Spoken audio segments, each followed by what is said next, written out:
Good afternoon. Welcome to NewsWire here on SportsGrid. Happy Friday. Great to be with you as we wrap up the week here of NewsWire on SportsGrid, exclusively here every single Monday through Friday. Thanks so much for tuning in. We'll break down the latest in the NFL draft. Day two is almost upon us, but we'll recap day one. We've got some great guests to review the NBA games as well from last night in case you missed it. We've got Carlin Gay joining us, courtesy of the Sporting News. Pat Evans from Legal Sports Report and Rob Donaldson will join us courtesy of Underdog to break down the latest in Major League Baseball. Very big week ahead. And also, of course, we'll talk about the latest in sports wagering and prediction markets as well. That's probably a good place to start.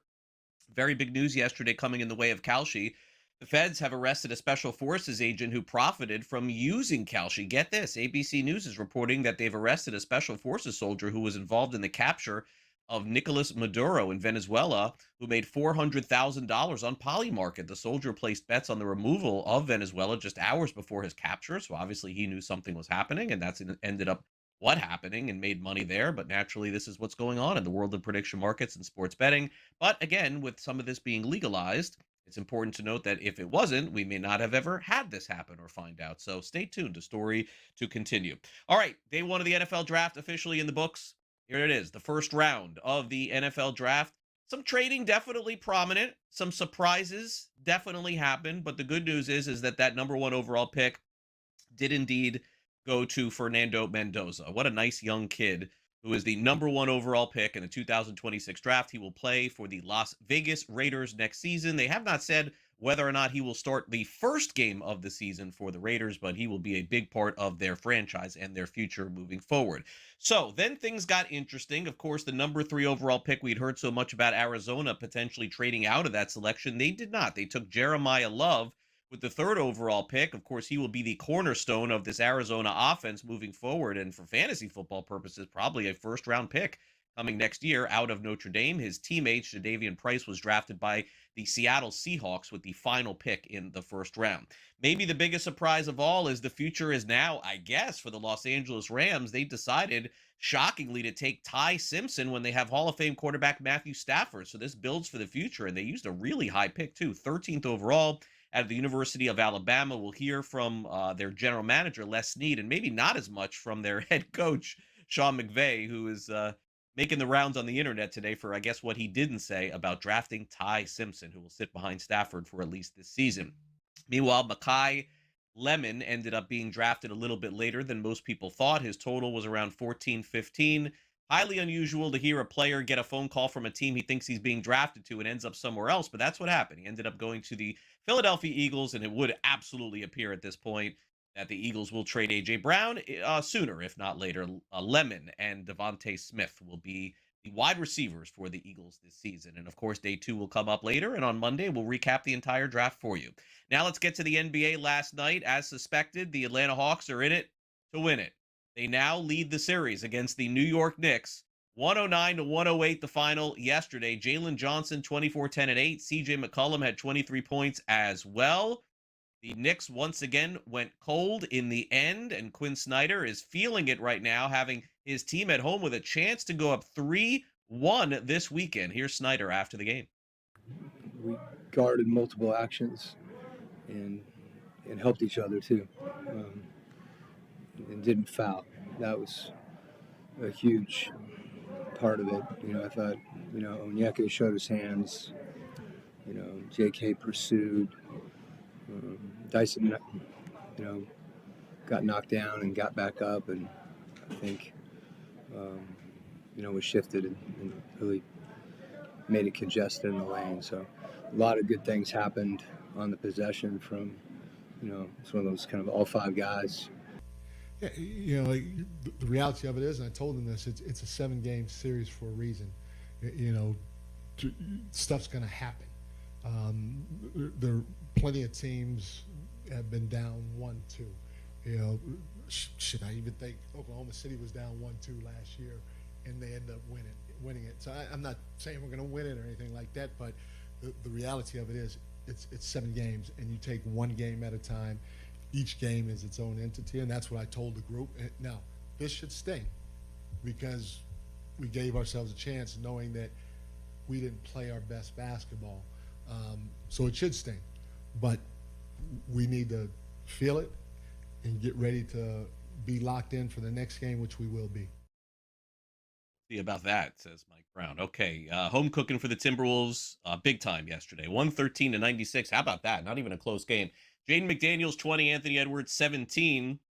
Nikola Jokic had his own great game, as he always does, 27 and 15, but not nearly enough. Under 100 points for Denver. How about that? Chris Finch, the head coach of Minnesota, said the defense set the tone. That was the key. Collectively, defensively, right from the start there. Yeah, locked in, into the ball. Everybody kind of went in the battle that was right in front of them. It was really big. Challenging everything, just making everything hard all the way around, and came out and just set the tone, which is what we wanted to do here at home. So. Had a hard time making shots tonight. And I think, we talked about it after the game. Our physicality offensively has got to get better. I thought our physicality defensively in the second half was much better. I went small. I tried to put a shooting lineup out there, and that led to what we knew could happen, the size issue. I mean, it's just the way it is.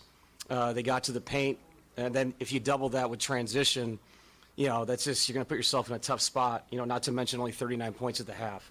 So I did think throughout the second half we found some things defensively, but offensively we've got to screen better, we got to cut better, we got to handle the pressure much better than we did tonight. All right, also 2-1 lead now for the Cleveland Cavaliers. The Raptors beat them at home, 126-104. The Raptors said they needed to get big performances from their main players, Scotty Barnes, RJ Barrett. Well, get this, 33 points apiece. That will get it done. Game 4 Sunday in Toronto. But, of course, the Raptors felt they needed to get that win. Here's Scotty Barnes after saying, yes, sir. Scotty, do you guys feel like you needed a win like this just for your team's confidence kind of going forward in this series to kind of get back in it? We need every game. This is the playoffs. Everybody wants to win. We want to win every single game. We don't want to take a game off. 2-0, come back to our home crowd. It was very energetic in there today, but we know we needed a win. Donovan, just what's your major takeaway from this one? What do you guys got to do better? It's our aggressiveness, our force, I don't think was there tonight as a whole. Give credit where credit's due. We knew it was going to be a tough game. No team wants to go down 3-0. We were right there for the majority of the game, and then battle kind of got away in the fourth. So just things we can control. I'll give them credit. They protected home court. NBA action, of course, continues tonight. So does Major League Baseball action, and that will include the Philadelphia Phillies, who are going through it right now. Talk about two different teams in two different directions. Cubs are on a roll. Phillies can't win. The Cubs win 8-7, and Philadelphia has now lost 9 games in a row. Seiya Suzuki homered for the Cubs for the third straight game. Kyle Schwarber says afterwards, it's time to get things straight. That's the way that we should go about our day every single day, where, you know what, we give up some runs, whatever it was, and we were able to respond, keep fighting back, and then kept extending it into extra innings. That's the way I think that we play baseball. I think that's a good representation, right? It ends in a loss, right? It wouldn't be that big of a moment there if we're not on this stretch. I feel like that's probably our brand of baseball right there, and that's the way that we should keep playing, right? Like I said, guys are going to be grinding, guys are figuring out, but felt like we kept energy today. We kept fighting through it. We found a way through. We broke through, kept pressure on guys, took advantage of some situations that went our way, and obviously we don't end up with a win, but I feel like if we keep playing more baseball like that we're going to get a lot more good results moving forward.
All right, welcome back to NewsWire here on SportsGrid. Great to have Carlin Gay joining us from Sporting News to recap the NBA from last night and also move things forward to the weekend. Carlin, thanks for coming on the show. And yeah, we've got quite the battle going on in a couple of the different series right now. We'll start off in the East and start off with the Atlanta Hawks, who defeat the New York Knicks by a final of 109 to 108. So not only are the Hawks in it to extend the series, I would say that they could be in it to win it, Carlin. What an impressive win yesterday. I mean, listen, winning close games has been what this team is all about, and they get it done again.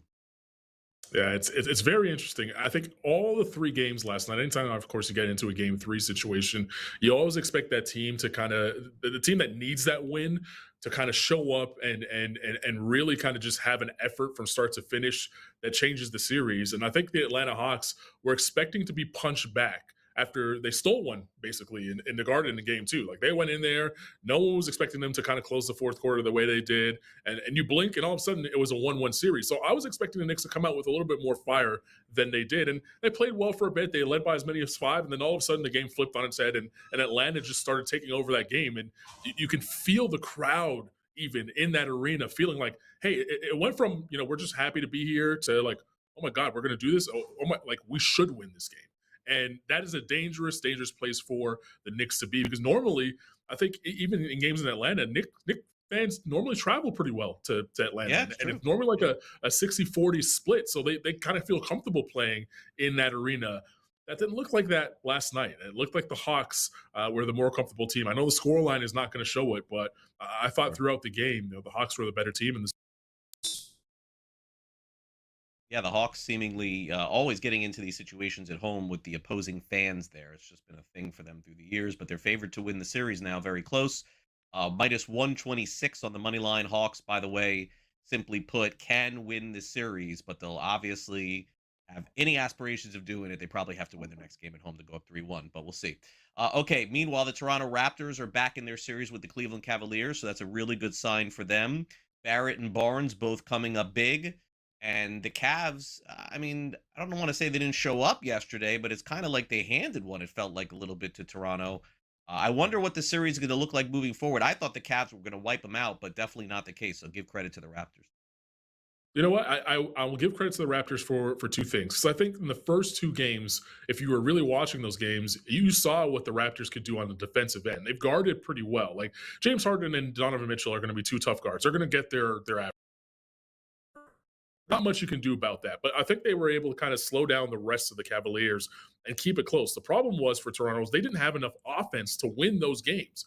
They finally find some offense in game three from, you mentioned Barnes, you mentioned Barrett, both going over 30 points, and then some guy named Jamison Battle all of a sudden shows up and gives them 14 off the bench, and the Raptors get over line. By the way, they actually shot way better from three-point range, Toronto did in game three. So that helped, being at home, comfortable rims, all that stuff. So that was a big win for Toronto to get back in the series. For them to win the series, though, they're going to need to find Brandon Ingram, because he's on a milk carton right now. He has disappeared in the first three games. Dean Wade, who many laughed at in Toronto, saying, like, is Dean Wade really going to slow down our all-star? Dean Wade has exactly done that. He's gone out in every single game and made life very difficult for Brandon Ingram. And I don't know where Brandon Ingram is, but the Toronto Raptors better find him quickly. Otherwise, it'll just be the one win that they celebrate versus a series win to get them to the next round. Yeah, I think that's a fair point. Nikola Jokic's numbers look really good on paper last night, but, obviously missing as many shots as he did, that's not going to keep them in the game. And the Minnesota Timberwolves just basically blew them out, 113-96. I mean, I think this series, Carl, just keeps going back and forth right until we get to Game 7. I have a feeling that's where we're headed, but we'll see. Game 4 Saturday in Minnesota. Really good sign that the Timberwolves can win with Anthony Edwards only putting up 17. With the amount of junk that the Timberwolves actually talked after their win in game 2, I thought that we would see a better version of the Denver Nuggets, and we didn't see that. At halftime, if you looked at those pictures, it looked like the Nuggets were just exhausted. I don't know if it was mentally or just physically, but they just looked exhausted. They looked defeated. It came out to the second half. They tried a little bit, but ultimately they really got blown out, and they're going to need more from Nikola Jokic, right? Like, I know we said, I think when we spoke last week, we said that this is going to be on Jamal Murray. Nikola Jokic, we just kind of expected him to show up, but Rudy Gobert's doing an incredible job of slowing him down. If you look at the defensive stats last night, Rudy Gobert guarding Nikola Jokic held him to 6 of 15 shooting. This is a Nikola Jokic who is super efficient, whoever guards him. But Rudy Gobert is actually doing a really good job of holding down Jokic. And maybe he's taking the Defensive Player of the Year award, going to Wembanyama so easily, personally, and he's taking it out on possibly the best offensive player in the league in Jokic, saying like, hey, I still can guard. But whatever it is, the Denver Nuggets both have to figure out how they get Nikola Jokic going and how they get Jamal Murray to play at the All-Star level that we know he's capable of playing. Because if Aaron Gordon is not going to play in games, those two are going to have to carry a very heavy load. And right now, not on the offensive end, but on the defensive end too, because right now the Timberwolves are they just don't see anybody in front of them. They're really kind of just putting their head down, getting to the basket, and getting these easy looks and talking about it afterwards. So if they don't show up, Denver does not show up in Game 4, you can kiss their hopes for winning a title this year goodbye. Maybe they win the series, but I don't think they win a championship this year. Okay, well, we'll see. Should be a fun weekend of NBA games. Let's take a look at some of the games tonight. Some big spreads on the line tonight, too, I may add, with Boston at the Philadelphia 76ers. They're 7.5-point favorites. They lead the series 2-1. Was their last game they had the clunker here, or 2 games ago? Was it the clunker? Do you think Boston now rolls at this point? Carlin, I know they're going to win the series. I just don't know how many games it's going to be in. Yeah, Boston is the most frustrating team to watch in the NBA. They have all the talent in the world. They should walk through this Philadelphia 76ers, but then they give you that one game that they gave you in Game 2 where you're just like, where's the Boston team that played in Game 1? Why does nothing carry over for this team? They have 2 of the best players in the world playing on the same team, and they still can't figure it out. So I really don't know what you get out of the Boston team. I know they're going to win the series. I just don't know if it's going to be in 5 or 7. It's just a toss-up. I do think, though, that going into tonight in Philadelphia, if Boston could figure out how to start knocking down triples, they'll be able to kind of walk away with this victory. All right, let's take a timeout. Carlin's going to continue with us as we break down the Lakers and Rockets. That preview is on deck, and also Spurs Trailblazers this weekend. You're watching NewsWire on SportsGrid. We'll be right back.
All right, welcome back to Newswire here on Sports Grid. The intrigue continues in the NBA playoffs tonight, where the Houston Rockets absolutely facing a must-win tonight. My gosh, they are almost 10-point favorites against the Los Angeles Lakers, but my trust in the Rockets, Carlin, is very, very shaky at this point. I guess the line does tell the story as a sports better, right? Like you got to be careful here because the world, it feels like, is going to take the Lakers. But is that the right side here? Or does Houston just get this corrected tonight? I think, this is a classic. You get back home, you feel a little bit better yourself, you start shooting a little bit better, and you get back in the series if you're the Houston Rockets. They shot 40% in game two from the floor. They shot 24% from 3-point range. Like, I don't care who you are, who's on your team, that's just not going to get it done, in the playoffs. And, they did have good games out of Durant, and considering he came back from, dealing with an injury.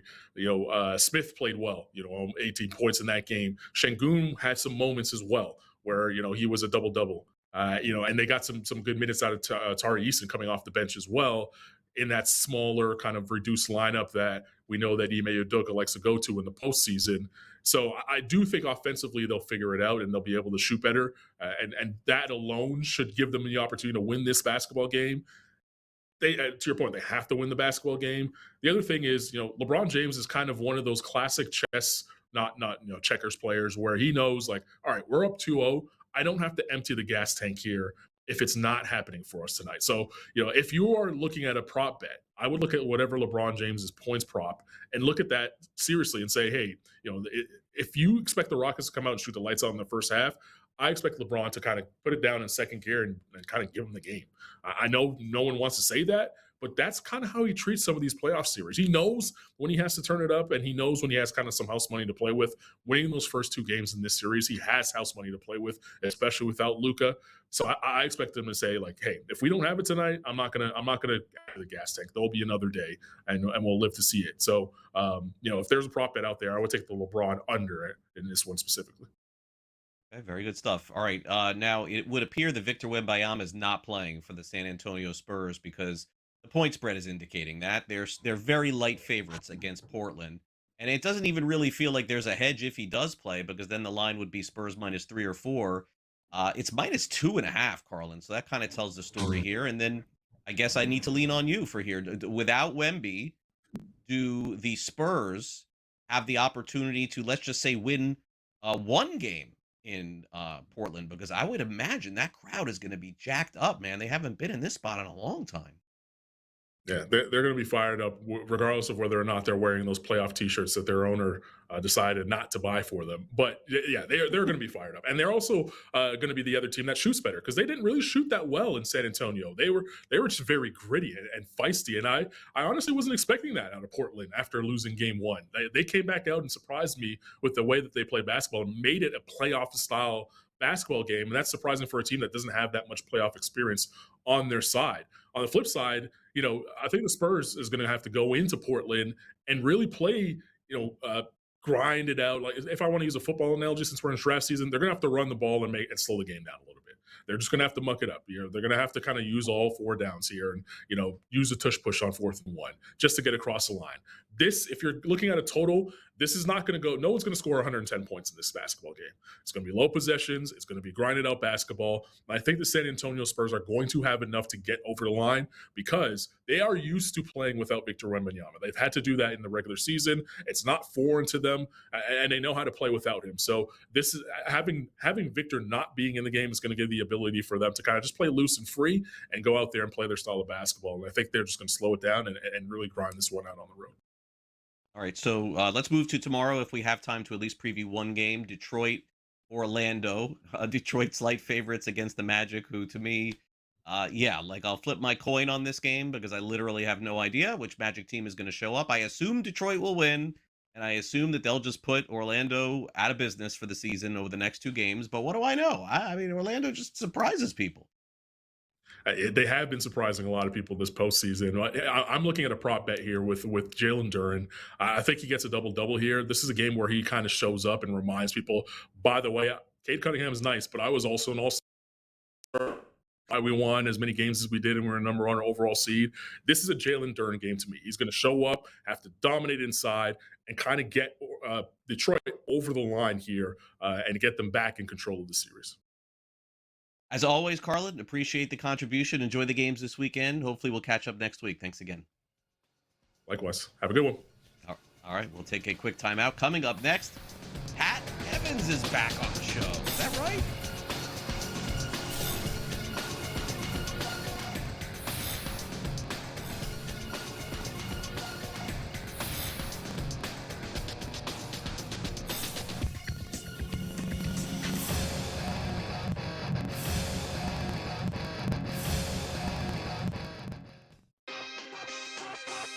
They do nothing fancy, the Philadelphia Flyers. There's nothing like, oh my God, like they basically, Kevin, can like hand you their playbook before the game. Like seriously, they can say, yeah, this is what we're going to do. These are our lines and this is how we're going to match up against you. Like, you know it. Like, you know what I mean? Like, and you know it. There's nothing you can do about it. Game time decisions only on SportsGrid. The New York Knickerbockers are NBA champions. Da da da da da da da. Canyon of Heroes, parade, convertibles, hot chicks in Knick jerseys. The Knicks finally get over the hump and win an NBA title. And there's me, and there's Jalen Brunson. The Craig Carden Show, only on SportsGrid. Get it, man. Maybe this is more of a Kalshi poly market conversation to jump in on the prediction markets, but to me, this is the spot that I would roll with the Rays, man. I think they're undervalued every year, and I think they're undervalued this year again. Look, the Yankees should be the favorite. They're the best team on paper. Baltimore, Toronto, and Boston? Are they that much better than Tampa Bay? What am I missing here? Pro Baseball Today, only on SportsGrid. Do you think technology and those earpieces, again, when it comes to the development of the quarterbacks, is hurt the game? The development of the quarterback position is getting worse and worse and worse because you don't see live action, you don't get game time experience, and you're going to have to develop in a slower way. And to me, if you don't have the people around you, it's going to be a tough road to be able to play the game. Outspoken with Dan Cilio, only on SportsGrid.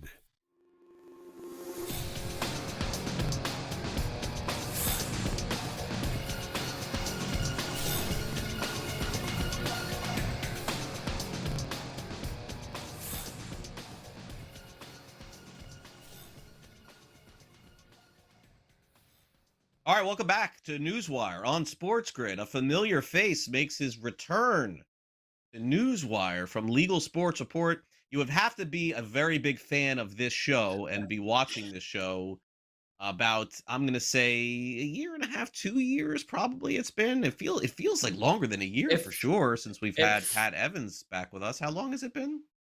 I feel you there, Craig, because I missed you. I missed NewsWire. I missed SportsGrid. It's only been, I think, about 8 or 9 months, but it feels like forever. I think the last time was last July. Pat. I know. But hey, I'm back. I should be back now more regularly. So hey, good. But thanks for having me back, and I'm excited to be back. Michigan State football, that's Pat's thing, and also working at Legal Sports Report. So you guys, whoever's out there watching, what you need to do is support Pat and his team over at LegalSportsReport.com. They do a great job over there breaking down sports betting and prediction markets. Pat and I haven't had a chance to chat about that. I'm sure we will. So let's get started. Let's start off with Oklahoma and a sports betting bill that looked like it was on the move forward. And now we're going the other way. It looks like it's been rejected. And part of this, Pat, with the remaining states that have not yet legalized sports, I would say at least half of them are going to have to get things done with the tribal entities, it does feel like. Exactly. We did see Wisconsin get that over the finish line this year with their tribal agreement. So that's, one more state to go. And here we are. But yes, Oklahoma, this is something we've been talking about. I remember talking about it with you last year at some point, that they've been working on this for a really long time. There's two guys, Senator, now I can't remember his name, of course, and then Ken Luttrell, Representative Ken Luttrell, who's kind of the real big leader. He's been working on it for 8 years. They've been working on it, and it kind of fizzled out early this session. And then all of a sudden news emerged late last week that, hey, a deal might be in place. And that's big news because Governor Kevin Stitt has been a thorn in the side of the tribes and legislature trying to get this done. Back in 2020, he tried to legalize through 2 tribal compacts sports betting. And the rest of the tribe said, nope, we don't like that. The courts rejected it. And since then, Stitt's been, nope, we're not going to do tribal exclusive sports betting, which is an issue because tribes have gaming exclusivity in Oklahoma. And he's wanted an open market and has vowed to veto any tribal exclusive bill. So that's been the thing. We've had bills get to the Senate floor before, and he said, no, we're going to veto it, so they don't pass it. This year, again, well, it was actually last year, a bill made it through the House, Luttrell's bill, made it to the Senate floor where it's been sitting. And we had a final bill deal kind of come out that the Oklahoma Indian Gaming Association was very into. Apparently the Oklahoma Thunder, who have been pulled into the discussions here and then, maybe for a license, maybe to share licenses with the tribes, maybe just get a cut of the revenue. They were into it because 8% of the sports betting revenue sent to the state as part of the exclusivity fee would help promote globally the Oklahoma City Thunder. But what it came down to, they pulled it up on Wednesday. The Senate voted against it because they knew Stitt wasn't going to go for it. Now, the promising thing for Oklahoma is you've got this legislature that seems to be fairly behind sports betting and legalizing it for the tribes. Stitt is term limited out this year. So you will have a new governor in Oklahoma next year. So this will be a state to watch because there are a lot of tribes in Oklahoma saying, we want this. FanDuel came out as this was coming and said, we want the chance to partner with at least one of the tribes to offer sports betting in Oklahoma. So long story short, we've had at least a 6-7 year path that's been just really up and down. And Stitt has been the major reason it hasn't gotten done, and he's out of the way next year. So Oklahoma will definitely be a state to watch. Okay, fair enough. Now let's get to Colorado, where, like a lot of other states, some states are trying to push legislation through which would ban prop bets, but it seemingly is not happening, Pat, virtually anywhere. And this is with all of the stuff that's surrounded sports betting over the last year or so. It just feels like these states know how much money comes in from them. They're not willing to take them off the options. Exactly. And, part of the reason a lot of states legalized sports betting was because of the potential revenue it could help bring in tax wise. And that is, of course, as we're facing bigger and bigger state budget deficits. So all the money is welcome. Well, in Colorado, you have this bill kind of putting up more guardrails to make it better for consumers, which you're seeing a lot across the country.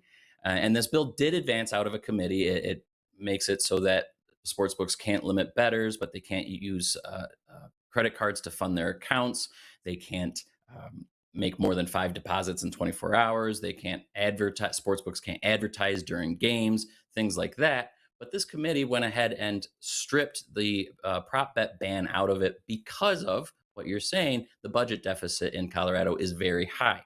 Now, what makes Colorado interesting is almost all of the sports betting tax revenue in Colorado goes to water projects, which, if you know anything about Colorado and the Rockies, water is very important in that state. So what they realized was the prop bets are a big driver of revenue. And if you take that out, more money would have to come from the general fund of the state, which is already very short. So they said, you know what, let's take this out. Maybe we can consider this again in the future. What's interesting is how kind of conservative they were in their estimates of revenue that they were getting from it. They said it would be about $2.4 million, actually 1.8 if you subtract what they were guessing from the component of banning credit card funding. But when Louisiana tried to do this earlier this year, they had a much bigger, and they are very similar markets for the most part, they had a much bigger projection of $28.9 million per year. So that's a huge discrepancy. And if Colorado would have went ahead and slipped this through, that could have been a huge detriment to that budget deficit that they're facing. And plus, prop bets are, a huge part of the sports betting ecosystem. And if you ban those, who knows where customers might go to find them elsewhere. So that is, of course, what you're doing. This bill hits the Senate floor likely today, and we'll see a third vote. And maybe we'll have an update on whether or not this guardrail bill really fully passes the Senate this year or not next week. All right, Pat, let's wrap it up with this story. And this is the one that I find the most curious here. Kalshi has banned 3 political candidates for trading on their own elections, but that's not the story. The story, at least, is that a couple of the political candidates have claimed that they did this on purpose to show everyone that you shouldn't be able to do this. And so, do you buy that? Do you think that that's what happened here? And by doing this, will this make a statement towards some of the prediction markets? They're obviously not in favor of prediction markets. That's why they claim they did it, right? Right. And there's all sorts of nuances to the story, far more than we have time for today. And maybe we can get into it more next week. But yeah, part of it was Kelce wanted to kind of enforce some of these insider integrity trading kind of policies that more and more people are saying, wait, this doesn't seem right about prediction markets. And of course, the CFTC, which regulates it federally, has come out and said we need more internal guardrails. These platforms need to enforce this, and this is them doing that. What's kind of funny is it does not seem like any of these politicians did very much trading, but that was on themselves, on races and on them that they are involved in. And the one that I found really interesting was Matt Klein, a state senator from Minnesota who's running for a state or a U.S. House seat, bet on himself in his House race. What's really interesting about that is he is a sponsor at the state level to ban prediction markets in Minnesota. And I did this story for DeFi Rate, which is a kind of a similar site to LSR. And I'm doing a lot of fun election prediction market coverages about Senate races and things like that. So definitely check that site out if you have some time. But that was really interesting to me that Matt Klein went ahead and did that. He and Ezekiel Enriquez, a representative candidate from Texas, both settled for very small fines and a 5-year suspension from Kelce. Meanwhile, Mark Marone, the one kind of you're really talking about, who came out and said, I did this on purpose. I wanted to get caught and whatever. He has not settled. A bigger fine, $6,000 some in the 5-year fine. And maybe we'll see more and more whether or not that was truly on purpose in the future, if he's just kind of saying, well, maybe I made a mistake, but I'm not going to admit it. See, Pat, it is fantastic to have you back in the fold here. And we look forward to catching up with you again next week here on NewsWire. And welcome back to the show. It's great to see you again. Have a good weekend. Thanks as always, Craig. Rob Donaldson up next. Go.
Welcome back to Newswire here on Sports Grid. Fun weekend coming up in Major League Baseball. Some pretty good starters I see on the mound tonight, both from the current and past of Major League Baseball. Marlins ace on the mound. We've got Scherzer on the mound, Framber Valdez. This should be a fun night. All right, so let's get into it a little bit with Rob Donaldson, who joins us now. Rob, great to have you back here on the show. Let's get started here with a pretty good matchup, I think, of two teams that may be in the postseason this year. Framber Valdez starts for the Tigers tonight against Andrew Abbott of the Reds. I like both teams. I think both teams have shown a lot pitching wise this season. They kind of look like a mirror image of one another when you think about it in the American League. I mean, Detroit doesn't hit that much, Cincinnati doesn't hit that much, and they have pretty good pitching. Do you like any side tonight or total? Yeah, and it's kind of to your point, like they are very, very similar teams, especially because they're playing in kind of the similar region. They've experienced some of the similar kind of colder weather in the early goings of the season. And so I think when you're looking at just kind of the dynamic of this game in a vacuum, I do tend to think that Framber Valdez, this game is going to be one that is kind of written by his performance. And so, he can be one of those guys that goes out there and shuts down an entire lineup for 8 innings strong, or he can kind of give up those walks and get shelled early. It's going to be an ultimate kind of wild card in terms of that toss up, but I tend to think it's going to be the former because of how he does against a lefty heavy lineup, kind of like the Reds are rolling out here. And, the Tigers, they're a team right now that kind of needs to get off the snide. And I do tend to think this is a good opportunity for them to do so. So I'm taking the run line and I'm also taking the money line with the Tigers. Okay, fair enough. Tigers it is for Rob tonight. Meanwhile, will this be the night that the Philadelphia Phillies break their losing streak, similar to the Mets? I don't know that it will be. Let's start there, then we'll get to Guardians Blue Jays. Sorry, guys, I skipped ahead. I'm just so excited for this game. Braves are minus 146 tonight, total of 9. Can't really trust Andrew Painter all that much, I don't think, but the offense of Philly is, I mean, at some point, it's got to come alive. Here's the problem, Rob. Braves are playing some fantastic baseball right now. No, yeah, I think you nailed it. And I don't think right now, if you're a Phillies backer in any way, which is kind of difficult at this moment in time, you're not doing it because of the name on the bump, right? You're doing it because the lineup has the upside to explode.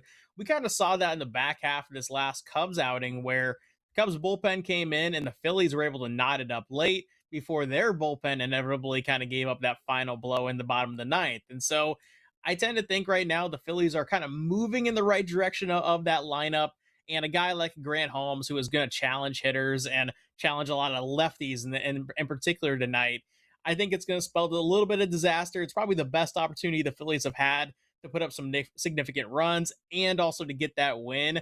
At plus 119, plus 115 out there, I think this is the shot where you take the stab with the Phillies again. All right, Phillies, maybe tonight, says Rob. They'll be hoping so. Okay, let's get to Toronto tonight, where Max Scherzer, if he pitches 6, 7 innings tonight, I think the Blue Jays win, but that's the thing. I mean, you just don't know with him at this point. He came out of a game earlier this season. Cleveland, a slight favorite tonight. It's just sort of surprising to me to see this line, actually, to see the Blue Jays a dog at home. No disrespect to Cleveland, but I guess I'm surprised there. What do you make of this one? Yeah, and part of it's right how good Cleveland has looked in the early goings, and it has been on the back of a lot of these younger pitchers like a Gavin Williams. Now, I do tend to think when you look under the hood at a guy like a Gavin Williams, there is some negative regression to be had. He's given up a lot of hard contact, and yeah, he's doing pretty well in the strikeout department, but eventually that's going to be kind of one of those things that does do the ebbs and flows. And the Blue Jays, another team that as of late they've not been playing good baseball. They haven't been winning games late. They haven't been playing the complete games. But this is a good opportunity to get after a pitcher who's given up hard contact and really just kind of that momentum swing going into the weekend. So I actually do like the Blue Jays at the plus 110 prices where I grabbed them. I think there's a chance that they could run away with this one early. All right, let's move on to one of the least exciting games of the night, but you never know the way that the White Sox are swinging the bat with Murakami and Colson Montgomery. They've been red hot. How about this? White Sox are favored in a Major League Baseball game tonight, Rob. This is crazy. Minus 126 with Brian Hudson. Hudson is, I believe, a relief pitcher that's getting some opening work tonight. On Washington's side, I see the probable starter as Miles Michaelis. You correct me if I'm wrong on that, but that's what I see here. And if that's the case, Michaelis, unfortunately for him, and I like Miles very much, but my gosh, he's been one of the worst pitchers in the National League this year. White Sox slight favorites, I guess that's why. Yeah, as a Cardinals fan, I'm very conflicted on Miles Michaelis because he gave us some really quality years, but the back half was just he was tossing BP. And to your point, Hudson is definitely an opener to kind of counter CJ Abrams, James Wood, that top end of the Nationals lineup that features a lot of lefties. They will feed into Eric Fetty. And so I decided to take a first five over. I can also see the full game going over if you want to get the Pens involved.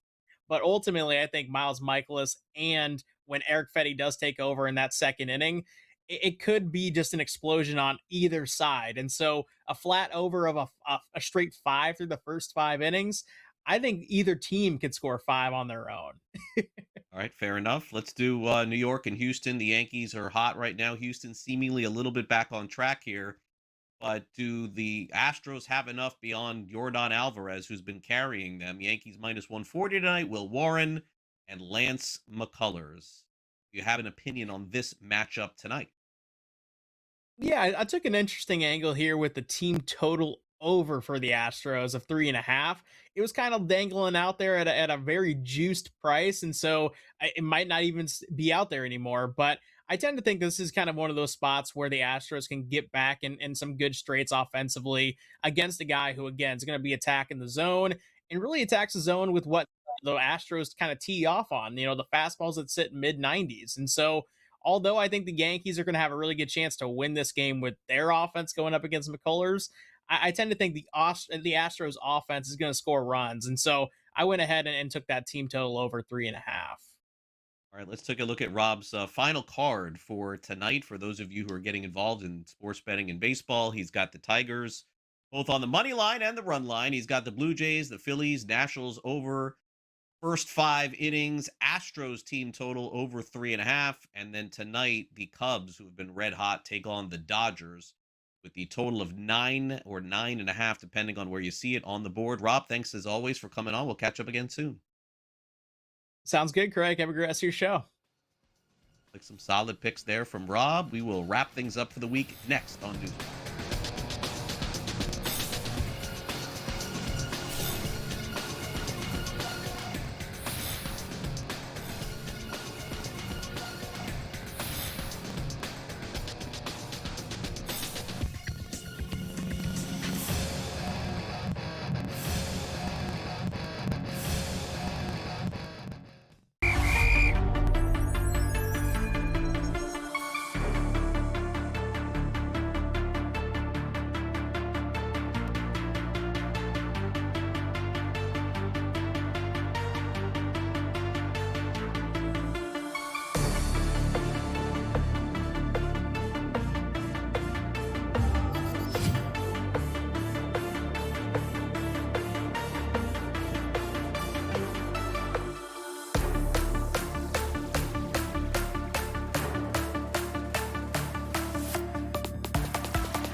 All right, welcome back to NewsWire here on SportsGrid. For those of you who did not catch our coverage of the NFL draft last night, well, you missed a lot.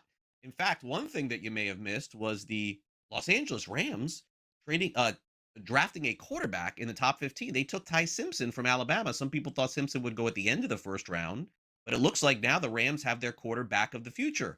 But what's buzzing on the internet and social media today is the fact that the body language of Sean McVay and the answers that he gave on Simpson seemingly were short, to the point, and really unenthusiastic. Here is Les Snead talking about taking Simpson with McVay just sort of there. I think it's been a process, that started in the offseason, per se, especially when Sean, coaching staff, got involved. And then that process goes all the way up until even into, the latter parts of last week. And then at that point in time, like I've mentioned in here, the ship's the sea's going to shape the 13th pick. You had to fall. What made you all see? What did you see in Ty that made you convinced that this was the guy that you guys wanted to draft and build towards the future? Did you guys even talk to Coach DeBoer at all to kind of get to know more about Ty? I think that at the end of the day, probably processing football, someone who can execute a passing offense, has mobility. So that's probably the macro. There's a lot more variables that go into it, but that's the macro, I would say. Also, some reports that McVay had never spoken to Ty Simpson, which is strange because McVay is known as like a quarterback whisperer in the league. So, look, we'll see. I'm sure that McVay will see this stuff and then be a lot more enthusiastic when training camp starts up or the OTAs begin, provided that Simpson signs. All right, now let's wrap up the show. An iconic horse racing company has bought another iconic horse racing company ahead of the Kentucky Derby next week. Also, Jeremiah Love gets paid, and more on the NFL draft as we wrap it up with some last licks.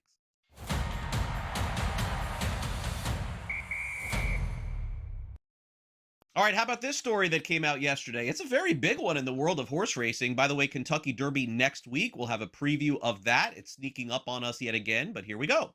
Churchill Downs, the company that owns the Kentucky Derby, has now bought the Preakness Stakes. How about that? So they own the Derby and they own the Preakness. What's next? The Belmont? I guess we'll see. $85 million, that was the purchase price. The deal will bring the first two legs of the horse racing Triple Crown under one entity.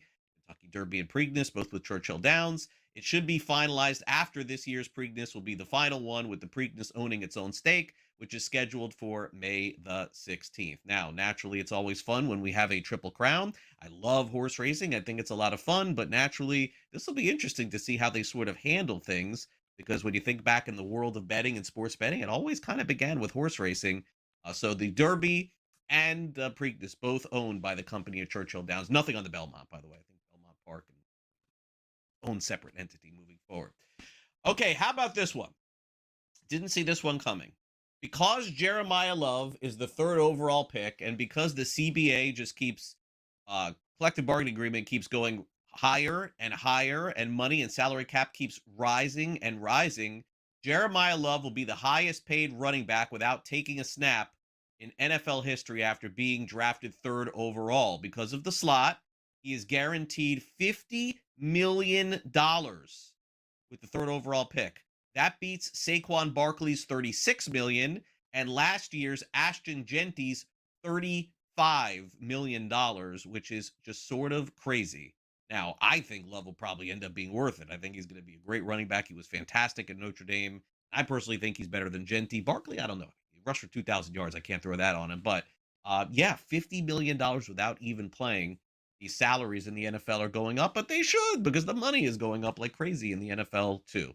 All right, finally, brothers making history in the NFL draft and the NBA. Jordan and Jalen Tyson are now the first siblings to be drafted in the first round of two different sports ever. Jordan Tyson was the 8th overall pick of the Saints last night, and Jalen Tyson was drafted in the NBA's first round in that draft back in 2024. He was the 20th overall pick. So how about that? Brothers, first siblings ever to be drafted in the first round of two different sports. That'll do it for our week of shows. Thanks to everybody for watching, and great job by our production team, including Tommy and, of course, Frank and our producer, Chris. I'm Craig Mish. I hope you enjoy your weekend. We'll be back for our next edition of NewsWire on Monday, and we'll see you then.